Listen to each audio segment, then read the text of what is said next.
Hello friends, स्वागत है आपका हमारे यूट्यूब चैनल पर। आज हम पढ़ेंगे एनसीईआरटी की भूगोल की पाठ्य पुस्तक का कक्षा 9 का दूसरा चैप्टर। पहला चैप्टर हमने पिछली क्लास में पढ़ा था। आज हम पढ़ेंगे उसका दूसरा चैप्टर, भारत का भौतिक स्वरूप। जैसा कि आप जानते हैं कि भारत विभिन्न स्थलाकृतियों वाला एक विशाल देश है। आप किस प्रकार के क्षेत्र में रहते हैं? यदि आप मैदानी क्षेत्र में रहते हैं तो आप वहाँ के दूर तक फैले विशाल मैदानों से परिचित होंगे, और यदि पर्वतीय क्षेत्र के निवासी हैं तो आप पर्वतीय ढलानों और घाटियों से भली भांति परिचित होंगे। वास्तव में हमारे देश में हर प्रकार की भू आकृतियाँ पाई जाती हैं। जैसे पर्वत, तो भारत में पर्वत कहाँ पाया जाता है? हिमालय पर्वत हो गया, विंध्याचल पर्वत हो गया, राजस्थान में जैसे अरावली पर्वत हो गया। मैदान, जैसे उत्तर भारत का विशाल मैदान हो गया, राजस्थान का जो मरुस्थल है वो भी एक तरह से मैदान का ही भाग है। इसके साथ ही मरुस्थल जैसे राजस्थान का थार का रेगिस्तान हो गया, पठार दक्षिण भारत का पठार हो गया। अब राजस्थान में आपके पठार कहाँ है? तो आपके हाड़ौती का पठार हो गया। तथा द्वीप समूह, भारत के दो द्वीप समूह हैं, एक अंडमान निकोबार द्वीप समूह और एक लक्षद्वीप समूह। द्वीप किसे कहते हैं? जो चारों तरफ से जल से घिरा स्थलीय भूभाग होता है उसे द्वीप कहते हैं। और भारत के दो द्वीप समूह हैं, एक तो लक्षद्वीप समूह और एक अंडमान निकोबार द्वीप समूह। आप यह सोच रहे होंगे कि यह विभिन्न प्रकार की भू आकृतियाँ कैसे बनी। अब हम भारत की मुख्य भू आकृतियों की विशेषताएं तथा उनकी संरचना के बारे में जानेंगे। यहाँ विभिन्न प्रकार की शैलें पाई जाती हैं, जिनसे कुछ संगमरमर की तरह कठोर होती हैं, जिसका प्रयोग ताजमहल के निर्माण में हुआ, एवं कुछ सैल खड़ी की तरह मुलायम होती हैं, जिसका प्रयोग टैल्कम पाउडर बनाने में होता है। तो जैसे कि यहाँ आया है कि ताजमहल का निर्माण संगमरमर से हुआ, तो आपको बता दें कि ताजमहल का निर्माण मुगल बादशाह शाहजहां द्वारा अपनी पत्नी मुमताज महल की याद में करवाया गया, और ताजमहल का निर्माण दिल्ली के पास आगरा में हुआ। एक स्थान से दूसरे स्थान पर मृदा के रंगों में भिन्नता पाई जाती है, क्योंकि मृदा विभिन्न प्रकार की शैलों से बनी होती है। मूलतः शैलें तीन प्रकार की होती हैं: आग्नेय शैल, अवसादी शैल और कायांतरित शैल। क्या आप कभी इन विविधताओं के कारणों के बारे में सोचा है? इनमें से अधिकतर विविधताएं शैलों के निर्माण में विभिन्नता के कारण होती हैं।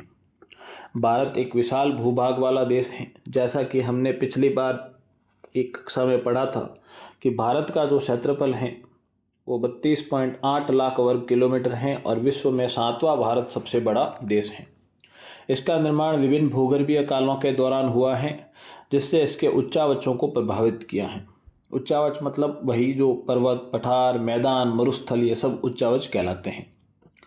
भूगर्भीय निर्माणों के अतिरिक्त कई अन्य प्रक्रियाओं जैसे अपक्षय, अपर्दन तथा निक्षेपण के द्वारा वर्तमान उच्चावचों का निर्माण तथा संशोधन हुआ है।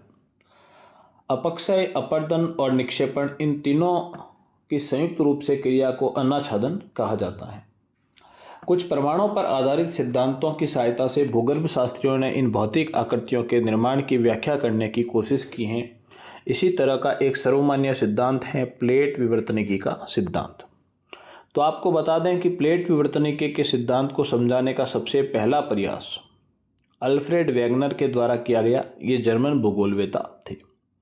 इस सिद्धांत के अनुसार पृथ्वी की ऊपरी परपट्टी 7 बड़ी और कुछ छोटी प्लेटों की बनी है। तो जैसे कि आपको पता है कि पृथ्वी की आकृति गोल है, और उसका जो ऊपरी भाग है, ऊपरी परत है, उसे भूप्रपट्टी कहा जाता है। तो इस प्लेट टेक्टोनिक सिद्धांत के अनुसार इसकी भूप्रपट्टी जो है 7 बड़ी प्लेटों से और कुछ अन्य छोटी प्लेटों से बनी है। ये जो प्लेटें हैं ये गति करती हैं। इन प्लेटों के अंदर एवं ऊपर की ओर स्थित महाद्वीपीय शैलों में दबाव उत्पन्न होता है। इनके गति के कारण प्लेटों के अंदर तथा ऊपर की ओर स्थित महाद्वीपीय शैलों में दबाव उत्पन्न होता है, जिसके परिणाम स्वरूप वलन, भ्रंशीकरण तथा ज्वालामुखी क्रियाएं होती हैं। अब बात करें कि प्लेटों की जो गतियां हैं, प्लेटें मुख्यतः 3 प्रकार की होती हैं। सबसे पहली प्रकार की प्लेट को अभिसारी प्लेट कहते हैं, दूसरे प्रकार की प्लेट अपसारी प्लेट होती है, तो तीसरी प्रकार की प्लेटें जो संघर्षी प्लेट या रूपांतरित प्लेट कहलाती हैं। अभिसारी परिसीमा क्या होती हैं? प्लेटों की गतियाँ 3 प्रकार की हो गई। एक तो अभिसारी गति होगी जब दो प्लेटें एक दूसरे की दिशा में आगे बढ़ती हैं। तो एक दूसरे के आमने सामने आगे बढ़ती हैं तो इसे अभिसारी परिसीमा कहते हैं। जब प्लेटें एक दूसरे की विपरीत दिशा में आगे बढ़ती हैं तो इसे अपसारी परिसीमा कहते हैं। वहीं जब प्लेटें एक दूसरे की विपरीत दिशा में गति करती हैं, यानी पास में गति करती हैं लेकिन एक दूसरे से टकराती नहीं हैं, घर्षण करते हुए चलती हैं, तो इसे रूपांतरित परिसीमा कहते हैं। आगे चलते हैं हम। तो 3 वर्गों में विभाजित किया जा सकता है। कुछ प्लेटें एक दूसरे के करीब आती हैं और अभिसारित परिसीमा का निर्माण करती हैं। ये हमने देख लिया कि जब प्लेटें एक दूसरे के करीब आएगी और अभिसारित परिसीमा का निर्माण करती हैं, जबकि कुछ प्लेटें एक दूसरे से दूर जाती हैं और अपसारित परिसीमा का निर्माण करती हैं। जब 2 प्लेटें एक दूसरे के करीब आती हैं तब या तो वे एक दूसरे से टकराकर टूट सकती हैं या एक प्लेट फिसलकर दूसरे प्लेट के नीचे जा सकती है। तो ध्यान देने वाली बात यह है कि जो भारी प्लेट होगी वो हमेशा नीचे की ओर धंसेगी और जो हल्की प्लेट होगी वो ऊपर की ओर उठेगी। कभी कभी वे एक दूसरे के साथ क्षैतिज दिशा में भी गति कर सकती हैं। क्षैतिज दिशा मतलब ना तो एक दूसरे से दूर जा रही है और ना एक दूसरे की तरफ टकरा रही है, लेकिन क्षैतिज गति कर रही हैं और रूपांतरित परिसीमा का निर्माण करती हैं। इन प्लेटों में लाखों वर्षों में हो रही गति के कारण महाद्वीपों की स्थिति और आकार में भी क्या आया है? परिवर्तन आया है। इन प्लेटों की गति के कारण ही महाद्वीपों की स्थिति तथा आकार में परिवर्तन आया है। ये कौन सा सिद्धांत है? तो प्लेट विवर्तन की सिद्धांत है। भारत की वर्तमान स्थलाकृति का विकास इसी प्रकार से की गतियों से प्रभावित हुआ है। क्या आप जानते हैं विश्व के अधिकतर ज्वालामुखी कुछ एवं भूकंप संभावी क्षेत्र प्लेटों के किनारे स्थित होते हैं, क्योंकि जब प्लेटें गति करती हैं तो वहाँ पे घर्षण के कारण, वहाँ पे एक दूसरे से संघर्ष के कारण ये वाली क्रियाएं उत्पन्न होती हैं, लेकिन कुछ प्लेट के अंदर भी पाए जाते हैं। तो जैसे कि आपको इस चित्र में दिख रहा है, कुछ बड़ी बड़ी प्लेटों की हम बात कर लेते हैं। जैसे ये वाली आपकी जो प्लेट है, इस प्लेट का नाम दिया गया है प्रशांत महासागरीय प्लेट। ये जो प्लेट हैं इसे दक्षिण अमेरिकी प्लेट और ये जो प्लेट हैं इसे उत्तर अमेरिकी प्लेट कहा गया है।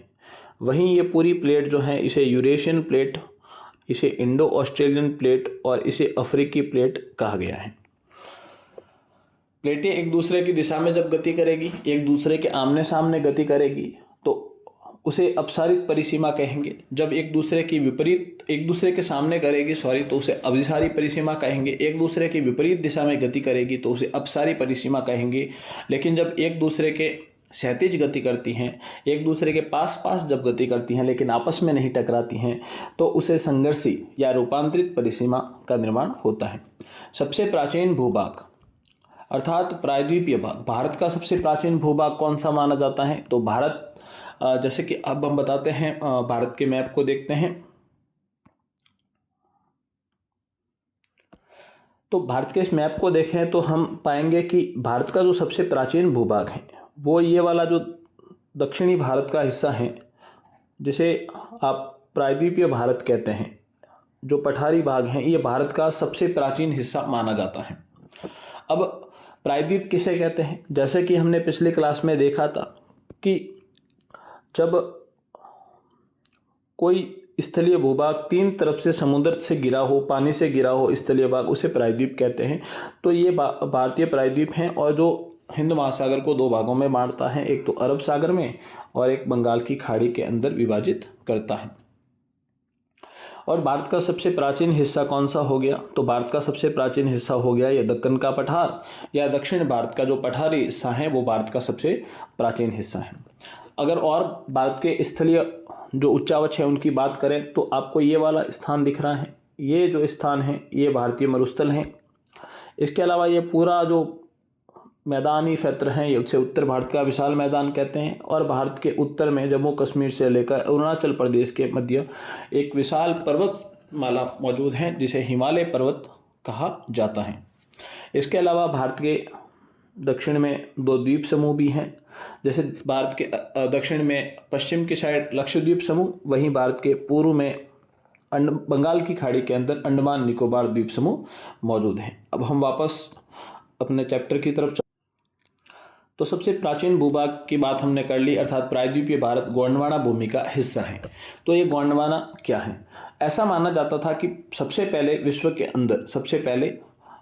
के अंदर अपनी जो पृथ्वी है पृथ्वी एक आग का गोला थी, धीरे धीरे वो ठंडी हुई और पृथ्वी के ऊपर जल का प्रादुर्भाव हुआ।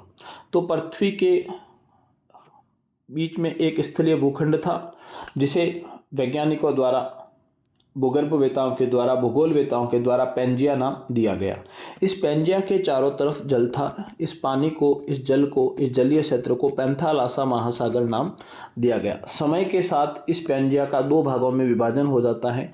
इसका उत्तरी जो भाग है वो अंगारा लैंड या लॉरेंसिया कहलाता है, वहीं इसका जो दक्षिणी भाग है वो गोंडवाना लैंड कहलाता है। इसके बीच के अंदर जब ये दो भाग हुए तो इसके बीच के अंदर एक भूसन्नति का निर्माण हुआ और यहाँ पे तलछट वगैरह जमा होते गए। जो नदियों के द्वारा तलछट वगैरह लाया जाता था वो जमा होते गए और ये तैतीस भूसन्नति कहलाती थी। अब भारत की बात करें तो भारत का निर्माण मुख्य रूप से इस भूसन्नति वाले भूभाग यानी तैतीस सागर से तथा इस दक्षिणी जो भूभाग हैं, स्थलीय भूभाग हैं जिसे गोंडवाना लैंड नाम दिया गया, इस भूभाग से भारतीय क्षेत्रों का निर्माण माना जाता है। कालांतर में आगे चल के ये जो उत्तरी भाग हैं जिसे हमने अंगारा लैंड या लॉरेंसिया नाम दिया है, ये भी कई भागों में बटा और इससे उत्तरी गोलार्ध के महाद्वीपों का निर्माण हुआ। वहीं दक्षिण का जो भूभाग है वह भी कई भागों में टूटा और इससे दक्षिणी गोलार्ध तथा उत्तरी गोलार्ध के महाद्वीपों के कुछ भागों का निर्माण हुआ। तो बात करें भारत की, तो भारत की बात करें तो भारत का जो दक्षिणी हिस्सा है यानी प्रायद्वीपीय भारत है, प्रायद्वीपीय भारत मुख्य रूप से गोंडवाना भूभाग का हिस्सा है। गोंडवाना भूभाग का हिस्सा है। गोंडवाना भूभाग के विशाल क्षेत्र में भारत, तो गोंडवाना क्षेत्र के अंदर कौन आएगा? भारत, ऑस्ट्रेलिया, दक्षिणी अफ्रीका, दक्षिण अमेरिका तथा अंटार्कटिका के क्षेत्र शामिल हैं।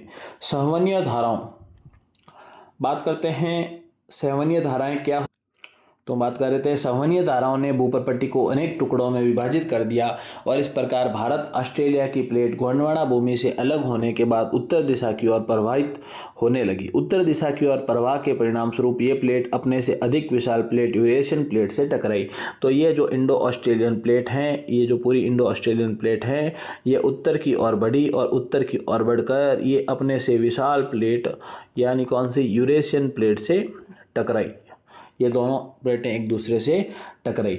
इस टकराव के कारण इन दोनों प्लेटों के बीच स्थित 33 भूसन्नति, हमने पहले ही बात की थी, 33 भूसन्नति के अवसादी चट्टान वलित होकर हिमालय तथा पश्चिमी एशिया की पर्वतीय श्रृंखला के रूप में विकसित हो गए। इनके टकराने के परिणाम स्वरूप इनके मध्य में 33 भूसन्नति थी जो आपस में टकराने के कारण इसमें वलन पड़ गए और वलन पड़ के इसने हिमालय का रूप ले लिया। अब है गोंडवाना भूमि, ये प्राचीन विशाल महाद्वीप पैंजिया का दक्षिणतम भाग है। ये बात हम कर चुके हैं कि पैंजिया के दक्षिणतम भाग को क्या कहते हैं? गोंडवाना भूमि कहते हैं। और जिसके उत्तरी भाग को क्या कहते हैं? अंगारा भूमि या लॉरेंसिया भूमि कहते हैं। 33 के हिमालय के रूप में ऊपर उठने तथा प्रायद्वीपीय पठार के उत्तरी किनारों के नीचे धंसने के परिणाम स्वरूप एक बहुत बड़ी द्रोणी का निर्माण हुआ। द्रोणी यानी नदियों की द्रोणी। द्रोणी का निर्माण हुआ। समय के साथ यह बेसिन उत्तर के पर्वतों एवं दक्षिण के प्रायद्वीपीय पठारों से बहने वाली नदियों के अवसादी निक्षेपों द्वारा धीरे धीरे भर गया। इस भूभाग भारत के उत्तरी मैदान के रूप में विकसित हो गया। तो जब हिमालय बना तो हिमालय से नदियां अपने साथ तलछट वगैरह लेके आती थी, निक्षेप लेके आती थी। वहीं प्रायद्वीपीय भारत की नदियां भी अपने साथ निक्षेप लेके आती थी और इन नदियों ने जब अपने निक्षेपों को, अपने तलछटों को इस मैदान में बिछाना शुरू किया तो इससे उत्तर भारत के विशाल मैदान का निर्माण शुरू हुआ। भारत की भूमि बहुत अधिक भौतिक विभिन्नताओं को दर्शाती हैं। भूगर्भीय तौर पर प्रायद्वीपीय पठार पृथ्वी की सतह का प्राचीनतम भाग है। इसे भूमि का एक बहुत ही स्थिर भाग माना जाता है, परंतु हाल के भूकंपों ने इसे गलत साबित कर दिया, क्योंकि भारत का जो प्रायद्वीपीय पठार है ये सबसे प्राचीन तो है ही, साथ ही सबसे कठोर भूभाग है, क्योंकि आग्नेय चट्टानों से निर्मित हुआ है और इसे ऐसा माना जाता था कि ये बहुत ही स्थिर भूभाग है। लेकिन वर्तमान में इस क्षेत्र में आने वाले भूकंपों ने इस बात को भी धीरे धीरे मिथ्या साबित कर दिया है। हिमालय एवं उत्तरी मैदान हाल ही में बनी स्थलाकृतियां हैं। तो भारत का जो पूरा संपूर्ण भूभाग है उसमें सबसे प्राचीन भूभाग माना जाता है दक्षिण का जो पठारी भाग है, यानी दक्कन का जो पठारी भाग है, दक्षिण का जो पठार है भारत का पठारी भाग, वो सबसे प्राचीन माना जाता है। वहीं हिमालय और जो उत्तर भारत का विशाल मैदान है उसे नवीन माना जाता है। भूगर्भ वैज्ञानिकों के अनुसार हिमालय पर्वत एक अस्थिर भाग है अस्थिर कैसे हैं? क्योंकि हिमालय की ऊंचाई जो है वर्तमान में भी अभी भी बढ़ रही है। वो आपको एकदम से बढ़ती हुई नहीं दिखेगी, क्योंकि इस प्रोसेस में बहुत ही लंबा समय लगता है, सैकड़ों हजारों वर्षों का समय लगता है। और ऐसा माना जाता है कि हिमालय अभी अपनी युवा अवस्था में है और हिमालय की ऊंचाई जो है वो धीरे धीरे बढ़ रही है। आपको बता दें कि हिमालय की जो सर्वोच्च चोटी है माउंट एवरेस्ट, उसकी ऊंचाई 8,848 मीटर है। और कमेंट बॉक्स में ज़रूर बताइएगा कि हिमालय जो है, इस हिमालय की जो सबसे ऊंची चोटी है माउंट एवरेस्ट, वो किस देश में स्थित है। वहीं भारत में जो हिमालय की सबसे ऊंची चोटी है उसका क्या नाम है, कमेंट बॉक्स में ज़रूर कमेंट कीजिएगा। भूगर्भ वैज्ञानिकों के अनुसार हिमालय पर्वत एक अस्थिर भाग है। हिमालय की पूरी पर्वत श्रृंखला एक युवा स्थलाकृति को दर्शाती हैं, जिसमें ऊंचे शिखर हैं, गहरी घाटियां हैं तथा तेज बहने वाली नदियां हैं। उत्तरी मैदान जलोढ़ निक्षेपों से बने हैं, यानी नदियां अपने साथ जो निक्षेप लेकर आती हैं उससे उत्तरी भारत के विशाल मैदान का निर्माण हुआ है। प्रायद्वीपीय पठार आग्नेय और रूपांतरित शैलों वाली कम ऊंची पहाड़ियों एवं चौड़ी घाटियों से बना है। और प्रायद्वीपीय भारत, जैसे कि यहाँ लिखा है, आग्नेय से बना है, आग्नेय चट्टानों से यानी लावा से बना है, लावा वाली चट्टानों से बना है। इस कारण इस भूभाग को बहुत ही कठोर और स्थिर भूभाग माना जाता है। यहाँ तक हमने आज देख लिया। अगला जो इसकी जो अगली क्लास करेंगे उसमें हम भारत के मुख्य भौगोलिक वितरण के बारे में देखेंगे, जिसमें भारत की भौगोलिक आकृतियाँ कौन कौन सी हैं, भारत में भौगोलिक वितरण किस प्रकार से हुआ है, जैसे हिमालय पर्वत श्रृंखला, उत्तरी मैदान, प्रायद्वीपीय पठार, भारतीय मरुस्थल, तटीय मैदान, द्वीप समूह। तो कैसी लगी आपको ये क्लास, कमेंट बॉक्स में ज़रूर बताइएगा। और ऐसे ही क्लास को देखने के लिए हमारे इस चैनल को लाइक और सब्सक्राइब ज़रूर करें और अपना साथ बना के रखें। धन्यवाद दोस्तों।